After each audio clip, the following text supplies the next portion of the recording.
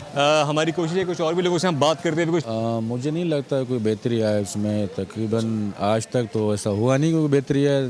ہم تو ہمیشہ یہ دیکھتے آ رہے ہیں کہ بہتری آئے گی، لیکن آج تک حکومت نے نہ کوئی بہتری کی، نہ آنے والی لگ رہا ہے کہ کچھ ہو جائے۔ تو کچھ اور بھی لوگ ہیں، ہماری کوشش ہے کہ ان سے بات کی جائے۔ گھر کا بجٹ کیسے ممکن ہو رہا ہے بنانا، کیسے مینیج؟ کیسے لے، یہاں کرایہ اتنا پورا پڑ جاتا ہے، کرایہ میں کیسے کر لوگ؟ سبسکرائب کریں اور بیل دبائیں تاکہ کوئی خبر رہ نہ جائے۔